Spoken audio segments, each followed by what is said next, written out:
So if you quote Matthew 7, 1 through 5, you just labeled yourself as a hypocrite. Now in the broader context, yeah, he's Matthew 5 through 7 is a Sermon on the Mount. He's preaching to the Jewish people, the nation in a sense. He's identifying himself as the Messiah with his doctrine. So we certainly have that broader context. But in his Sermon on the Mount, he starts taking subcategories because his basic point is to show that the religious leaders are not to be trusted. The religious leaders have led the nation astray. And he's going to give them the correct understanding, the proper application of Old Testament verses. He wants them to see that their leaders, by and large, have missed all of that and are misapplying, misquoting, and abusing the Scriptures. So if it's written to a hypocrite, is it actually a passage that tells us, in fact, we are to judge?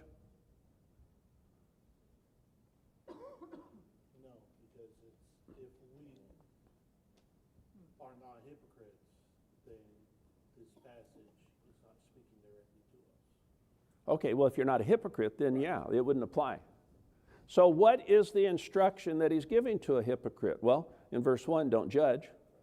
In verse 2, you're going to be judged with the judgment you judge. Right. In verse 3, the hypocrisy is that you see someone who has a little sliver in their eye, but you have like a fence post stuck in your eye, and yet somehow you're able to see past this giant piece of wood stuck in your eye and focus on the little sliver in their eye. And you decide that you want to help them get the little sliver out of their eye. And I mean, it creates a situation that's so ridiculous, it's laughable. If you did have a sliver in your eye, would you actually want someone with some delicate little tool instrument, Q-tip or something, trying to get a sliver out of your eye when they've got a giant piece of wood stuck in their eye? Where they're like, hang on, you're trying to get an angle. Oops, oh, did I gouge you?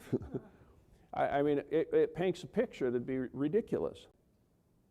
How could you be walking around with a chunk of wood stuck in your eye and not notice that?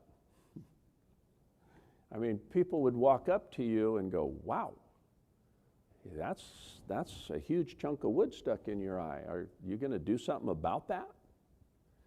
So he says what?